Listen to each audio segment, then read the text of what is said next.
Have you ever noticed how some people just can't seem to let money sit comfortably in their bank account?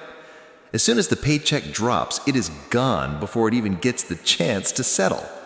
At first, it is easy to write this off as bad financial planning, a lack of discipline, or just an impulsive personality.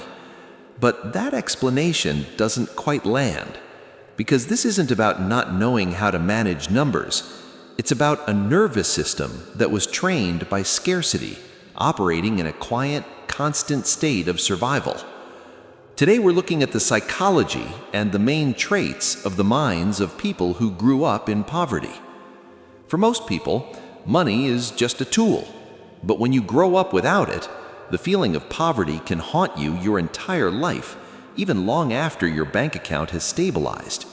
Deep down, there is often a hidden shame attached to that background, driving a subconscious need to prove to society that you aren't poor anymore. This shows up in the first hidden trait, an intense impulse to make unnecessary purchases or shower others with expensive gifts. You might see them taking out loans for the latest gadgets they essentially don't need, or buying pricey things for friends that they would never actually buy for themselves. And when they spend their money as quickly as possible, it isn't because they are careless. It is because, instinctually, they carry a deep-seated fear that the money will just disappear. This brings us to the second trait, a profound, silent struggle to let things go. People with a poor upbringing might have faced a real shortage of food, so as adults, they physically cannot bring themselves to throw it away, even when it is clearly expired. This squirreling behavior spills into other areas of their lives too. They might hold on to things that others would quickly toss in the trash, like clothes that no longer fit, stained shirts, or even a broken bicycle. The psychology behind it is simple, but heavy. When you know a life with very few material possessions, parting with the ones you finally have feels impossible. Because of this constant fear of loss, a third trait emerges: a hyper-vigilant need for absolute control over their finances.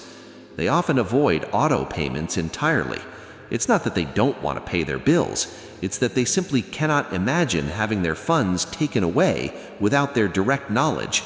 They want to physically press the pay button themselves, keeping absolute control over who takes their money and exactly when.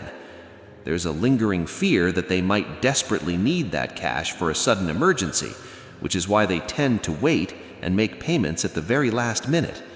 The world feels so inherently unstable that they can read the news and become absolutely horrified by predictions of an economic recession, staying glued to the TV screen out of a paralyzing fear that they are about to lose everything. This mind also carries a deeply complicated relationship with help and vulnerability. People who grew up in low-income families often feel sudden shame or get offended when someone offers them something for free, like a company lunch. Their personal complexes make them interpret the gesture as society recognizing their poverty, so they would rather pay out of pocket just to show the world they can afford it. In their endless pursuit to secure themselves, they often settle for jobs they don't even like, mastering professions they have zero passion for, simply because it pays the bills. For this mind, success doesn't mean a happy family or fulfilling work. Success automatically means boatloads of money and expensive things, and they will do whatever it takes to achieve that. Often this means ignoring their health entirely, working day and night, sacrificing sleep, and eating fast food on the go, letting the hard work slowly break them down. Understanding these patterns isn't about judgment. It's about replacing self-judgment with context. It's recognizing that your brain isn't irresponsible.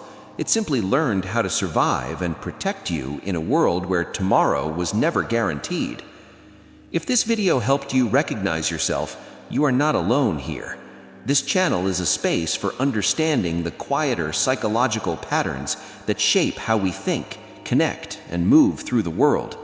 If you found this meaningful, consider subscribing so you don't miss future conversations.